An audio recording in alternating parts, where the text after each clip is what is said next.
আজকে আমরা দেখাবো যে একটি এক্সিস্টিং 3D মডেল ইট্যাবস এ করা সেটা ডাইমেনশন গুলো কিভাবে ইজিলি নতুন ভাবে পুরোটা আবার তৈরি না করে চেঞ্জ করা যায়। অর্থাৎ এখানে যেমন স্প্যান দেওয়া আছে 17 ফিট, তারপরে 13 ফিট বা এদিকে 14 ফিট। এগুলো আমি কিভাবে সম্পূর্ণ মডেলটি আবার না বানিয়ে কিভাবে আমি জাস্ট এই ডাটাগুলো চেঞ্জ করে এই এই বিল্ডিংটাকে আবার ইউজ করতে পারি সেটাই দেখানোর চেষ্টা করব। তো এটা হচ্ছে আমাদের বন বিল্ডিং এর 3D ভিউটা, এবং এটা হচ্ছে তার প্ল্যান ভিউ, এবং এটা হচ্ছে গ্রাউন্ড ফ্লোর।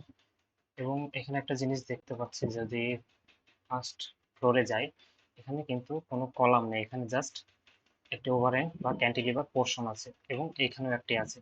তো এইগুলো মুভ করার জন্য, যেহেতু এগুলো ওভারহ্যাং, আমরা এখানে একটা জাস্ট ডামি কলাম ইউজ করব just for moving the part. তো আমরা যদি কলাম কুইক ড্র কলাম অপশনে যাই, জাস্ট একটা র্যান্ডম কলাম চুজ করি এবং অল স্টোরি অপশনটা চুজ করে রাখি এবং জাস্ট দুইটা কলাম আমরা সেখানে বসিয়ে দিব। এটা স্ট্রাকচারের পার্ট না, আমরা এই যে এই স্ট্রাকচারটা যেহেতু আমরা চেঞ্জ করতে যাচ্ছি গ্রিড ভ্যালুগুলো, তো সেই ভ্যালুগুলো চেঞ্জ করার জন্য এই মুভ অপশন ইউজ করার সময় এই কলামগুলো দিয়ে আমরা পুরো স্ল্যাবটাকে ওই বরাবর মুভ করব। তো আমি যদি আমার ডাটাগুলো দেখি, আমার স্প্যান লেন্থগুলো ছিল 17, 11 এবং 14। আমি যদি তারপরের অপশনগুলো দেখি, অর্থাৎ আমি যদি 17টাকে 16 বানাতে চাই এবং 11টাকে 10, তাহলে আমার কি করতে হবে, এইখানে চেঞ্জ করতে হবে 2 এবং 3 এর স্প্যান, এবং বি এবং সি এর স্প্যান চেঞ্জ হবে না, আমার চেঞ্জ হবে হচ্ছে 5 এবং 6, অর্থাৎ 11টা 10 হবে। তো ফার্স্টে আমরা একটা করে চেঞ্জ করব। ফার্স্টে আমরা যদি 17টাকে 16 বানাইতে চাই, তাহলে আমি যাব হচ্ছে এডিট স্টোরেজ অ্যান্ড গ্রিড সিস্টেমে যাব, modify and show grid system.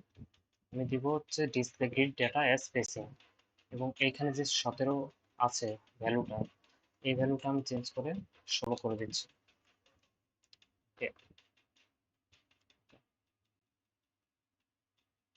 এই যে আমার ভ্যালু চেঞ্জ হওয়ার সাথে সাথে আমি দেখতে পাচ্ছি যে, যদি এটা সরিয়ে দিই, যে আমার কলামগুলো গ্রিড থেকে সরে গেছে। কতখানি সরেছে? 17 মাইনাস 16, 1 ফিট। তাহলে আমি কি করব এখন, অল স্টোরেজ রেখে আমি চলে যাব হচ্ছে নিচে, এবং এই পুরোটা সিলেক্ট করব।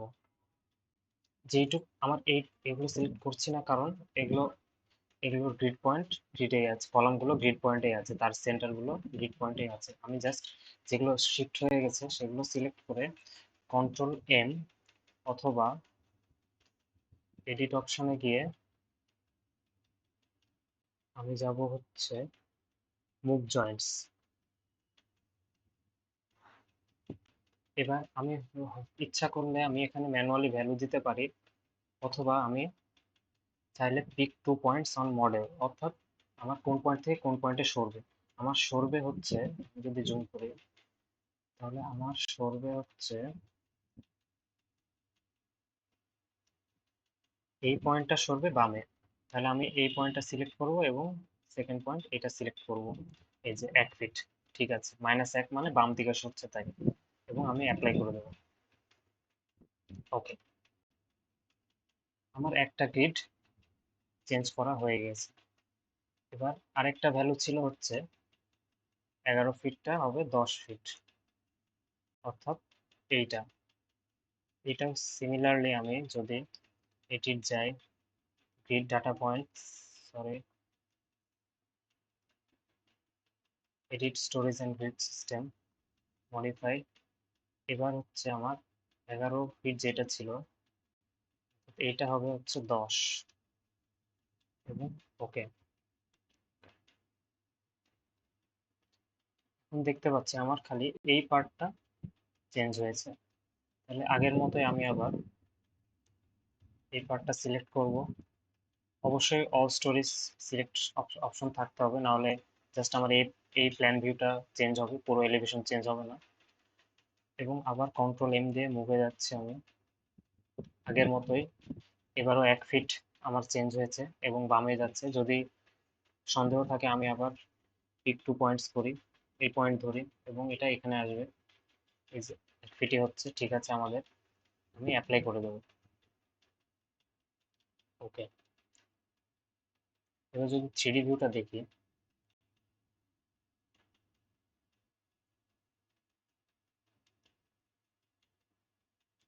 তাহলে দেখবো যে আমার মডেল আগের মতো ছিল, আগের মতো যা ছিল তাই হয়েছে, এবং তার স্প্যান গুলো জাস্ট চেঞ্জ হয়ে নতুন স্প্যান যুক্ত হয়েছে।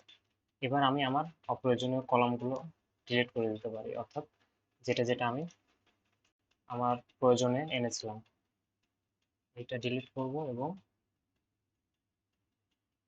এটা ডিলিট করে দেবো।